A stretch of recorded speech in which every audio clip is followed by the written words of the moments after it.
Now then YouTube, I finally bought my first plough at the back end of last year, which was September 2022, and it's an international B1-42, and we finally got it gathered up at the back end of January to start and prep it for taking to local ploughing matches on the back of my B450 to recreate photos like this from the Green Book of 1960, which was kindly lent to me by Andrew Pashby. So the plough was purchased from Westlake Ploughs at Peterborough, and it was missing skimmers, which luckily popped up on eBay just at the right time.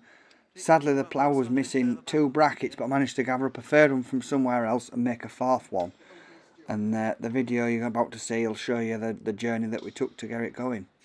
Thanks, Joe. What a quality item. Yes. You want it, Yeah. What are you doing?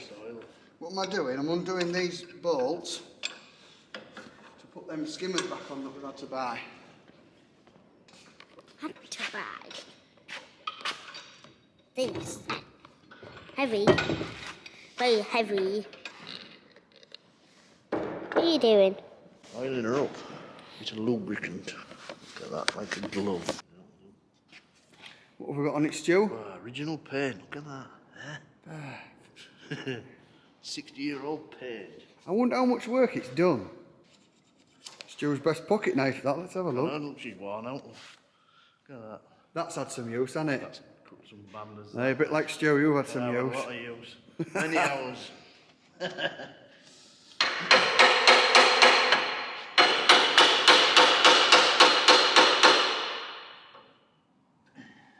So Stu's just freeing off them discs there. And now I'm on with stomach cleaning skins up. I'm on them, I don't know, like a polybush thing I think it is. Cleaning that up like that, that's what they can like that. And that new one, it's just got paint on. In there, yeah. To the side. This side. In there. Back over there. Yeah. Sit down now. Did an oil change on this and recycling oil. Possibilities are endless. Oil. Yeah, you've got plenty on there, like. So I've just been doing a bit to it now. Put a bit of linseed oil on that little beam. And it's fetched out the international on it a bit more. Not spectacular though. Stu's put a skim on there. Just got that on. And I've just greased up all the discs.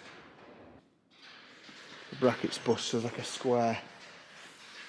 Like a bit of a square edge to there. And that top bit snapped off so it could just wobble. Which is no good. Don't think the wheel's original, as that's a lot thicker than that piece of metal there. It looks as though it's snapped off, don't know what they've done. So I don't know if to leave that on or not, because it's a bit...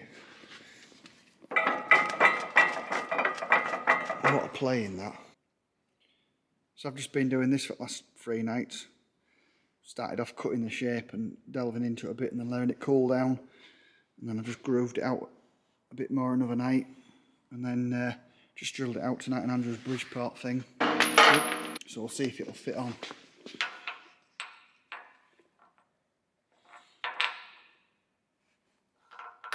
It should do, it shouldn't be far off.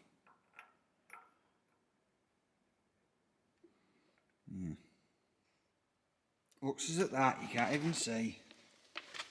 Plough skim on. Plough skim on. Plough skim on.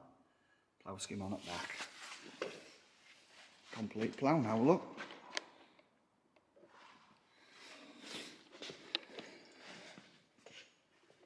Does it stand out? Doesn't look so bad, does it?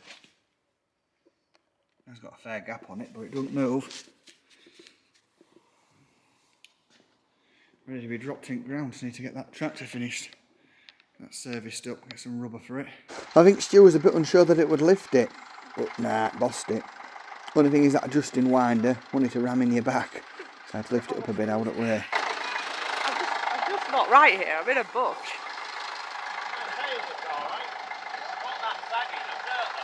So this is it then YouTube, the moment it finally dropped in the ground, and we got to clear off the oily stuff that had been put on the furrows to see how clean it was.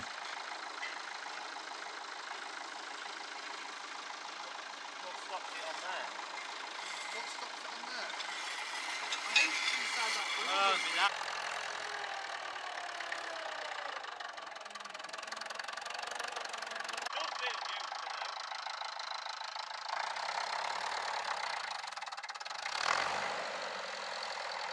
Fifth gear!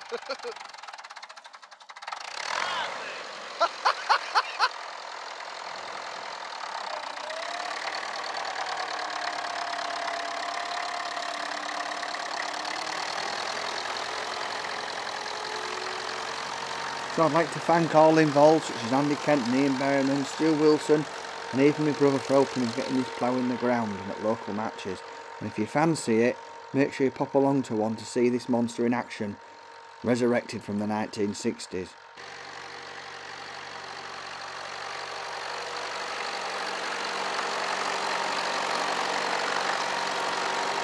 I think we might have converted Andrew to red.